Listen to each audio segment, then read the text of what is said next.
Hello అండి రాహుల్ గారు. Reality షోస్కి సంబంధించి మనం మాట్లాడుకున్నాం ఇంతకుముందు. ఓకే, ఎవరైనా వీడియో చూసినప్పుడు అది చూస్తే అర్థమవుతుంది అసలు రియాలిటీ షోస్ అంటే ఏంటి, ఎలా నడుస్తున్నాయి, ఈ ఫేవరెటిజం ఏంటి, మధ్యలో కాస్ట్ కూడా వస్తుందా, ఈ క్యాస్టిజం అనేది రియాలిటీ షోస్లో కూడా తన ప్రభావాన్ని చూపిస్తుంది, ఇవన్నీ మనం మాట్లాడాం. ఇప్పుడు మనం ఇదంతా మాట్లాడిందే ప్రవస్తి గారి ఇష్యూకి సంబంధించి. ఓకే, తొక్కేస్తున్నారు టాలెంట్ని, ఫేవరెటిజం చూపిస్తున్నారు అని తను చాలా డైరెక్ట్గానే మాట్లాడారు. అయితే ఇప్పుడు మరికొంతమంది సింగర్స్ ప్రవస్తికి అగేనిస్ట్గా మాట్లాడుతున్నారు. ఇండస్ట్రీలో సునీత గారిని కూడా చాలామంది వెనక్కి లాగే వాళ్ళు కూడా ఉండే ఉంటారు. బట్ ఈ స్టేజ్ వరకు వచ్చిందంటే కొన్ని ఆటుపోట్లను తట్టుకుని రావాలి, ఆ మెచ్యూరిటీ ప్రవస్తికి ఇంకా రాలేదు కాబట్టి ఇలా మాట్లాడుతుంది అని మీరేమంటారు? ఫస్ట్ ఆఫ్ ఆల్ ఒక క్లారిటీ ఇచ్చేస్తాను కాస్ట్ గురించి. ఇది నాకు కూడా ఎప్పటి నుంచో ఉన్న అనుమానమే కాదు, కానీ కొంచెం ప్రగాఢంగా నేను కూడా కొన్ని షోస్ చూసినప్పుడు నమ్ముతాను. అండ్ ఆ కాస్ట్ నేమ్ అయితే నేను బయట చెప్పను, అందరికీ తెలుసు ఆ కాస్ట్ ఏంటి అనేది కూడా జనరల్గా. Want to talk. నాకు తెలీదు.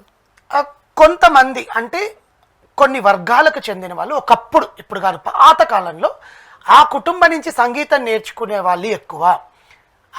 ఆ క్యాస్ట్కి సంబంధించిన వాళ్ళే నృత్యం నేర్చుకునే వాళ్ళు, ఆ అగ్రకులంలో వాళ్ళు. అప్పుడు అది అగ్రకులం, ఇప్పుడు కాదు అప్పుడు అది అగ్రకులం.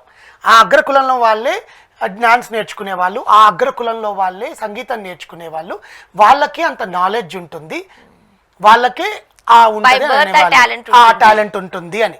సో దానివల్ల బై గాడ్స్ గ్రేసా, లేకపోతే అన్ఫార్చునేటా, లేకపోతే వివిధ కులాల కర్మ మనకు తెలియదు, కానీ అంటే I'm not using correct word, but వివిధ కులాల దురదృష్టం కావచ్చు.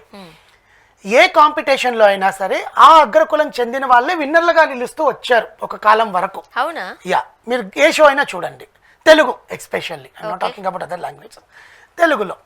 దానివల్ల ఏమైపోయింది అంటే మిగతా కులాలకి కాస్ట్ గురించి మాట్లాడారు కాబట్టి చెప్తున్నా, మిగతా కులాల వాళ్ళకి టాలెంట్ లేదా రాదా అనేది పక్కన పెడితే, అది ఎప్పుడైతే బ్రేక్ ఎప్పుడైందంటే వేరే వాళ్ళు వచ్చి గెలవడము, టాలెంట్ని చూపించుకోవడం వల్ల ఆ కాస్ట్ వాళ్ళ వరకే పరిమితం కాదు, ఆ టాలెంట్ రిమైనింగ్ వాళ్ళకు కూడా పరిమితము అని చెప్పారు.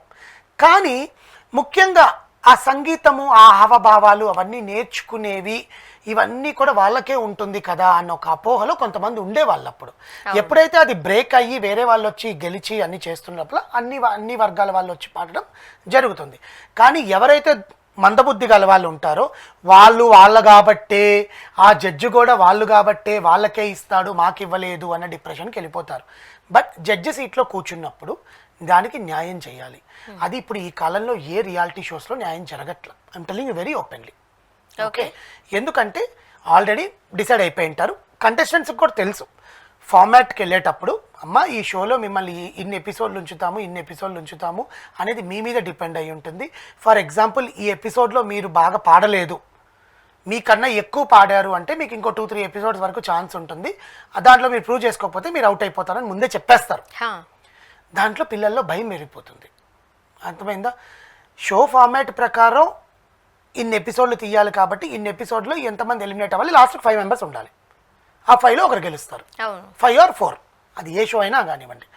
సో ఫార్మాట్ అనేది తెలిసిపోయి ఉంటుంది కాబట్టి జడ్జిలు ఆ ప్రకారమే జడ్జిమెంట్ ఇస్తారు అనుకోవడం కూడా తప్పే. ఎందుకంటే జడ్జి కూడా వెనకాల చెప్తారు. యాక్చువల్గా ఈ రియాలిటీ షోస్లో జడ్జెస్ ఏం చెప్పినా మనం కూడా చూస్తున్నాం కదా, వాళ్ళు ఎలా పాడారు వీళ్ళు ఎలా పాడారు అనేది ఆడియన్స్ అస్సలు ఉండదు. టెల్లింగ్ రాసేస్తా, చూపిమని చెప్పండి ఆడియన్స్ ఓట్స్. పిక్చర్లు లాగా మన ఫోన్లు వేసుకొని నెంబర్లు వేసుకొని, నేను మీ రాహుల్ అయ్యర్ని, నేను పాడిన పాట మీకు నచ్చినట్టయితే కింద కాల్ చేయండి, ఈ నెంబర్కి మిస్ కాల్ ఇవ్వండి, the vote lines will be open until 12 o'clock midnight అంటారు కదా, ఇస్తాయి మన కాల్స్ వస్తాయి, అన్నీ వేస్తారు. నెవర్ ఆ షోలో ఏ సింగర్ అయితే పాడారో, ఏ జడ్జ్ అయితే ఉన్నాడో తీసుకొచ్చి నా ముందు కూర్చోబెట్టమని చెప్పండి, ప్రూవ్ చేయమని చెప్పండి. ఇప్పుడు బిగ్ బాస్ లో కూడా అదే కదా, ఓట్ల వల్ల కదా.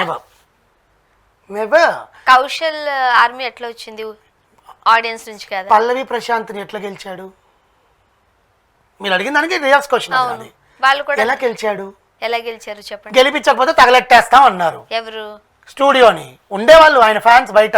మరి ఫ్యాన్స్ త్రూనే కదా, ఓట్ల వల్ల ఓట్లే లేదు కదా. ఇప్పుడు ఏమైపోయిందో చెప్తానండి. ఫస్ట్ సీజన్ కి శివబాలాజీ గారికి రియల్గా ఓట్స్ ఎన్ని పడ్డాయి అనేది ఏదో చూపించారు.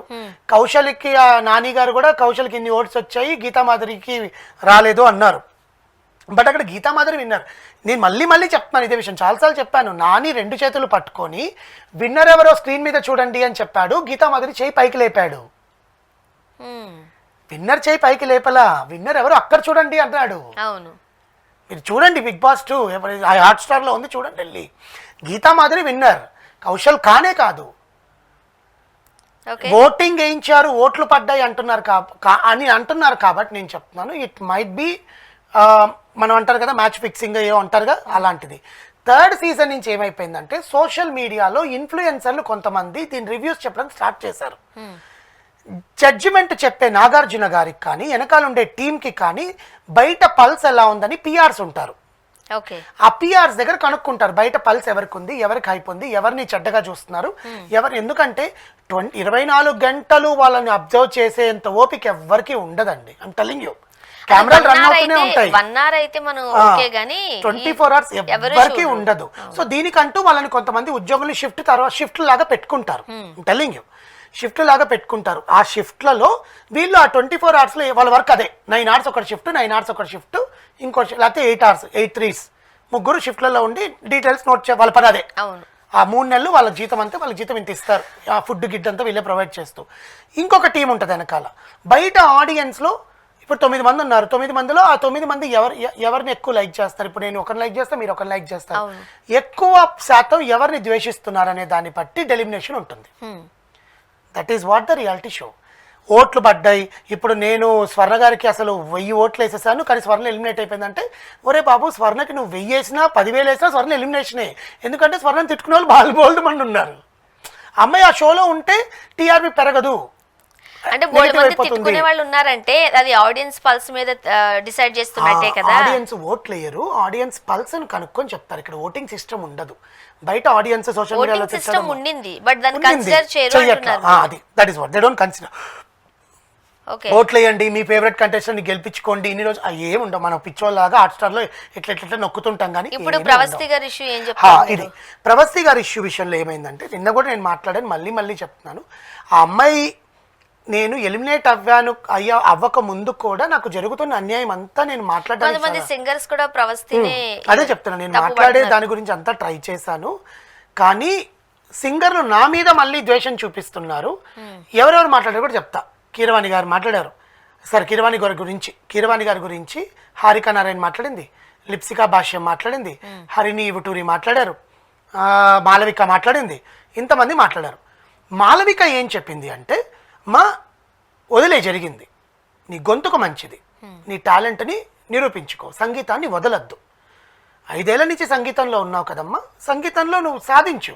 ఇక్కడ నీకు రాకపోతే ఇంకెక్కడ ప్రపంచంలో నీకు సంగీత దర్శకులు లేరా, ఛాన్సులు ఇవ్వరా? తమిళ్లో కూడా నువ్వు పాడావు కదా, నీ పాట మంచిది ఎక్కడైనా ఉంటది. చిరంజీవి గారిని మొదట్లో ముఖం చూసుకోమని అనలే, ఇప్పుడు అదే చిరంజీవి గారు ముఖం కనబడి మాలవిక గారు మాట్లాడారు. మాలవిక గారు, బాలు గారు గొంతుకి, ఘంటసాల గారు గొంతుకు కూడా పేర్లు పెట్టిన వాళ్ళు ఉన్నారట, ఉంటారు ఆబ్వియస్లీ. అది కానీ ఇక్కడ ఈ అమ్మాయి గొంతుకకి ఎవరు పేరు పెట్టలేదు. ఈ అమ్మాయి తప్పులు ఉన్నాయి అవన్నీ అందరూ చెప్తున్నారు. సో మాలవిక అది చెప్పింది. హరిని వచ్చి ఇంకా చాలు నీ డ్రామా, నీ ఏడుపు డ్రామా ఆపు అనేసరికి అమ్మాయికి చివుక్కుమనింది. నా బాధ నీకు ఏడుపుగా ఉందా అక్క? నాకు కరెక్టే, నేను కూడా మెలకువలు కొన్ని నేర్చుకోవాలి, నా గొంతుకని మార్చుకోవాలి, అన్నీ చెయ్యాలి. అక్కడ వివక్షత చూపిస్తున్నారా లేదా అని యాజ్ అ సింగర్ మీకు కూడా తెలుసు. మీరు దాన్ని ఎందుకు కప్పిపుచ్చుతున్నారు? మీరు మాట్లాడలేదు, నేను మాట్లాడుతున్నాను. మీకు ఇప్పుడు 15 సినిమాలు 20 సినిమాలు వచ్చాయి కాబట్టి మీరు మాట్లాడట్లా. నేను ఇంకా ఎదిగే స్టేజ్లోనే ఉన్నాను, నాకు సపోర్ట్ చేయకపోయినా పర్లేదు, నన్ను విమర్శించకండి అనింది. సో ఇక్కడ నేను దీన్ని ఎట్లా ఎండ్ చేస్తాను అంటే, happened is happened. Let Pravasthi fight for her thing what ever she want, but don't మీరు జడ్జి చేయకండి ఆ అమ్మాయిని. మీకు నిజంగా ఆ అమ్మాయికి ఏదైనా హెల్ప్ చేయాలనుకుంటే వీడియోలో పెట్టకుండా అమ్మాయి నెంబర్లు ఉంటాయి, వాళ్ళు ఉంటాయి, వాళ్ళ ఇంటికి వెళ్ళి ఫోన్ చేసి అమ్మాయికి ధైర్యం చెప్పండి, ఏదైనా చేయండి. డోంట్ బ్యాడ్, అది నేను చెప్పేది. Thank you.